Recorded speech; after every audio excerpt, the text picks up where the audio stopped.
Welcome to the eLogbook Joint Integrity module, JIMS. The JIMS module holds key data regarding a joint as it passes through various stages in the respective lifecycle, from being broken to being remade and tested before re-entering service. Joints are often physically labeled with multi-part plastic tags that reflect their respective status. The support for these tags within JIMS is enabled through system configuration to match the current working practices around an asset. The solution is designed to map onto a physical tagging regime and offers operations and maintenance staff a robust and process-driven real-time module to support operational safety and asset integrity. The following video will walk you through the different workflows of the JIMS system to ensure that you are comfortable with how to use it. When you first access JIMS, you are presented with the following screen, which allows for both the staff and contractors to access the system. If you are a contractor, then you will have been issued with a username and password which you will enter on this screen each time you need to access JIMS. If you have forgotten your password, you can use the forgotten password link, which will email you a new password to use that you can change once you have logged in. If you are a member of staff, you click the single sign-on button, which will log you in with your domain account.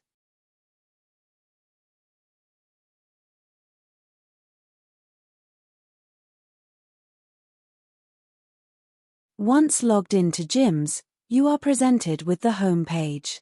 It is from this page all core features of JIMS are accessed.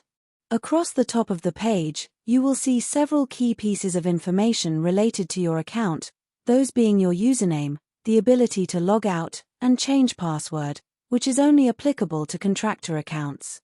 You will also be able to change the asset you are working on and switch between the different roles that you belong to. Regarding the assets, if your user account allows, you may have access to more than one asset, which will result in the drop-down presenting a list to choose from. The About feature will tell you about the version of the system and updates that have been applied, whereas the Modules feature will list all functional modules that are available to your account in eLogbook. Therefore, clicking on the features will load the corresponding module. The menu on the left-hand side controls the option available to you and can be collapsed to free up screen space. As for the menu items, these provide functionality for accessing JIMS, creating a new tag, creating multiple tags, accessing the list of P and IDs, and viewing the JIMS pie chart summary. As may already be familiar, the color-coded tabs across the top of the screen represent the life cycle of a joint or flange and can be accessed independently to view joints at each stage of the workflow. The remainder of the JIMS homepage presents useful information to allow the users to gain an insight into the current status across an asset.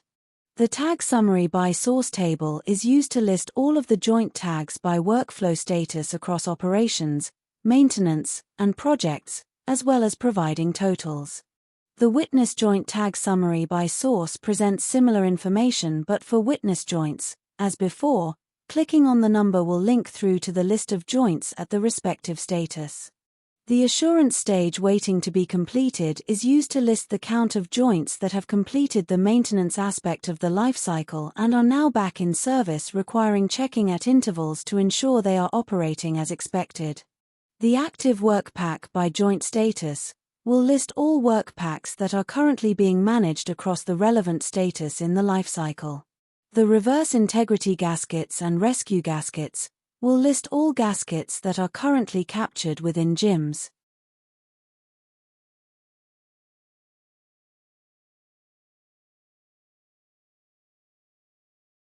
To create a new tag in JIMS, simply select New Tag from the left-hand menu, which will load a new screen in which you will enter the relevant data for the tag. As indicated by the red flags, some information may be mandatory and therefore needs to be entered in the system in order for a tag to be able to enter the workflow. As we can see from this screen, we are presented with three sections that we need to complete, those being the joint data, the job data, and the technical data.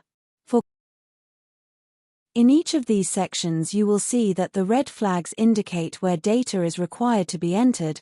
Failure to collect this data will mean that the joint will remain in an invalid state within the draft section of GIMS. You will notice that the data collection controls on screen are a mixture of text boxes and drop-down lists. Please ensure that you complete all required fields at this stage. As well as the required field rules, there are also other rules on the joint creation screen that will need to be considered at some point on the joint lifecycle workflow. In particular, you will need to ensure that the joint is placed on a P&ID drawing. Also note that as we move through the joint lifecycle, key data related to torque or tension will need to be collected, as well as the technical data which is used within the assembled and tightened stages. This additional data to be collected is indicated by the green flags and will have an effect at later stages in the workflow.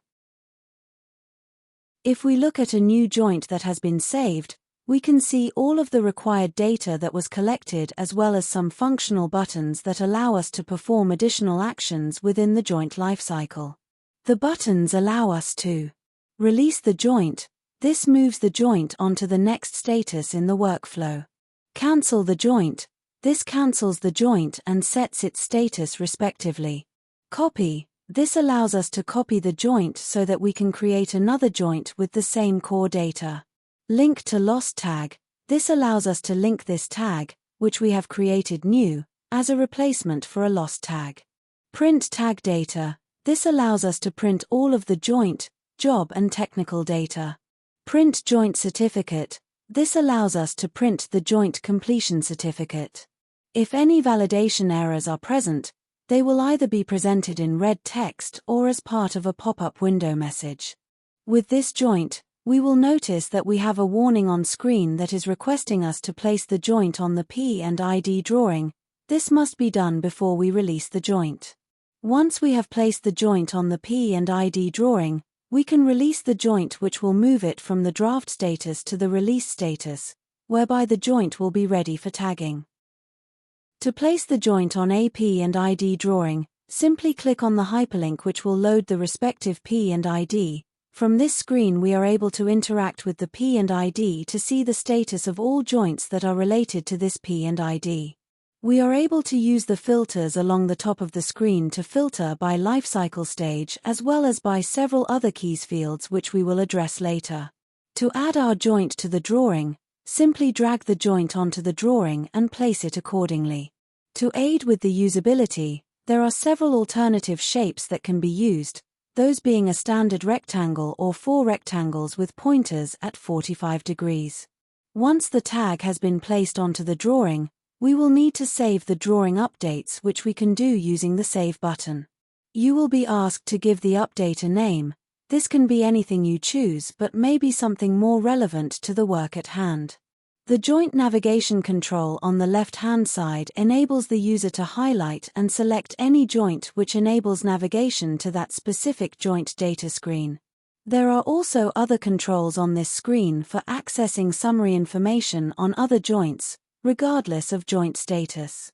This is useful as it allows the user to navigate around a number of joints that might be part of a permit or work pack. An important point to note on the P&ID is that only joints that are in a draft status can be moved. The reason for this is that once a joint enters the workflow, it is in a fixed state and no longer able to be moved unless the P&ID undergoes a revision. Regarding the filters, the P&ID can be filtered by a permit number, an ICC reference, a work order number, a system code, a work pack, or a combination of them all. In order for a joint to move through the maintenance workflow, it first needs to be released. To do this, simply open up the joint you wish to release and select the Release button, which will present confirmation of the joint release. On selecting the Release tab, we will see our newly released joint on the list. If we select the joint details screen will open, within which we will scroll down the screen to the tagged section. The purpose of the tag section is to identify who tagged the joint, at which time and which company they work at. On saving the tag section, the joint will move on to the broken stage of the workflow.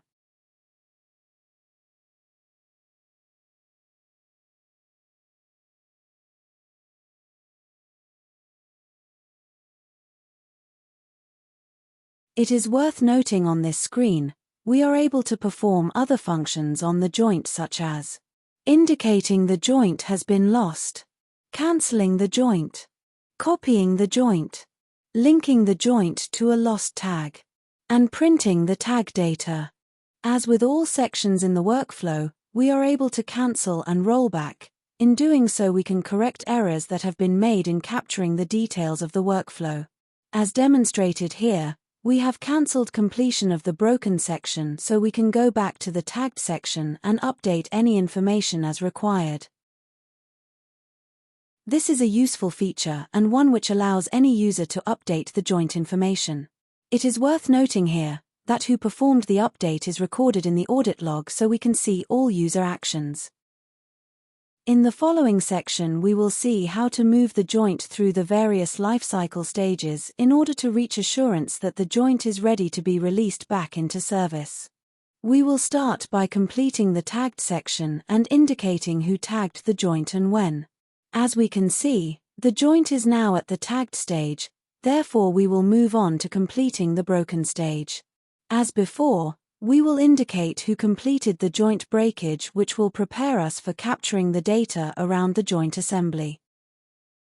The joint assembly section captures the core information for who performed the assembly task, but also asks several other questions related to material checks and physical inspection.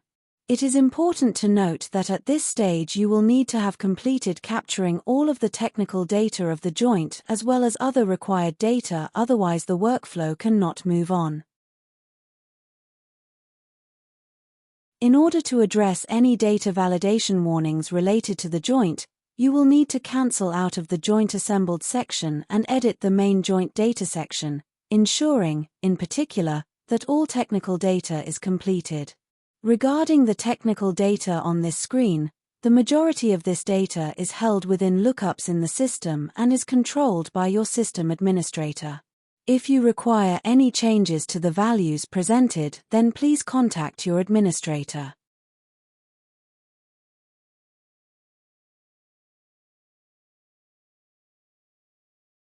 The required and optional data collection points within this section are in line with the technical procedures and processes implemented for joint integrity management and are therefore following best practice.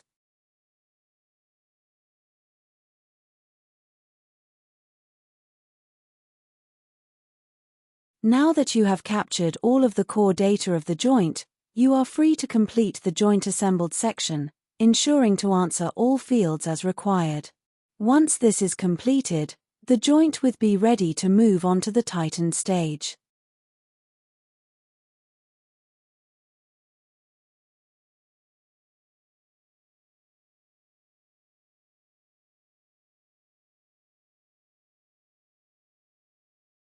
At the tightened stage, just like with all other stages of the workflow, you will need to capture who performed the action as well as supplementary information related to the technical details of the joint. The values to complete are self-explanatory, however, should you require further guidance, please contact your technical authority for this. Should you miss completing any data, then the section will still save, but it will not progress until all required data has been collected.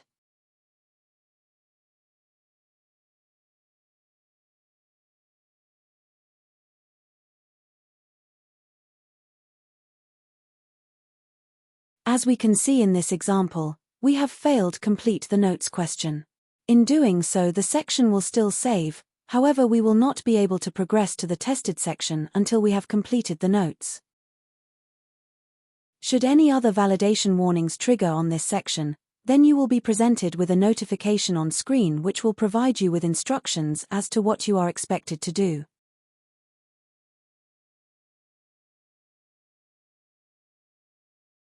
Now that the joint is at the tested stage, depending on the joint type and the technical data collected, you are required to capture the results of the test, if there was a test, and the standard data on who completed the task. As with all other sections, should specific rules trigger a validation message, this will be presented on screen and you will be required to act accordingly in line with the guidance.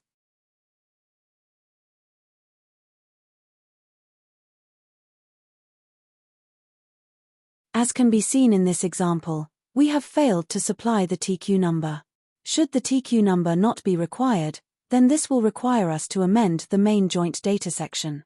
If the TA number is required, then we need to seek out this information and enter it into the system correctly.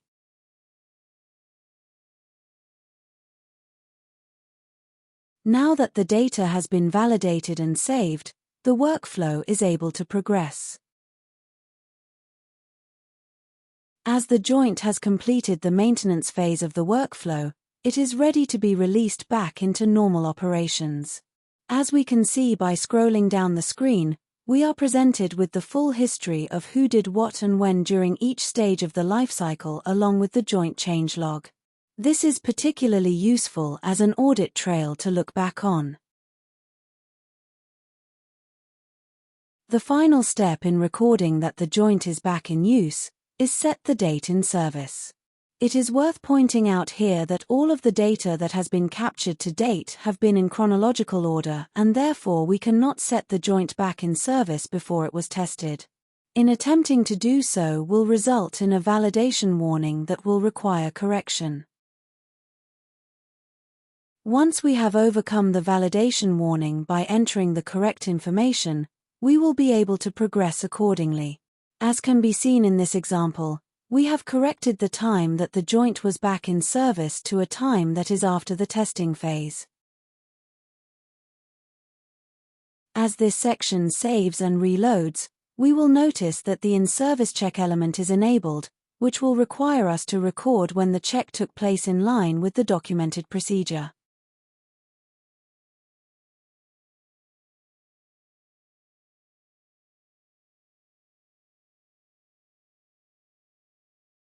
Now that the joint is in service, it will require a further set of checks to ensure that it is operating without issue. This check is usually completed at a set interval, detail of which is captured at this test period stage. Once this is saved, the joint is then set to a completed state, thus completing the life cycle. If we look at the joint dashboard screen and select the completed joints, we can see that our joint is listed at the completed status.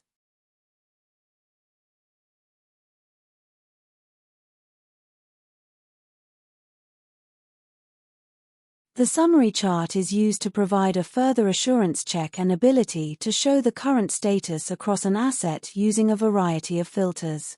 As we can see here, the chart can be interacted with for the following: whether the joint is part of a shutdown, which location around the asset the joint is part of, the current status or a date-based status for the joint, and finally, the stage in the workflow that the joint is at. This now concludes the joint lifecycle workflow demonstration. We hope you found the video useful, and should you require any further information, then please contact your technical authority.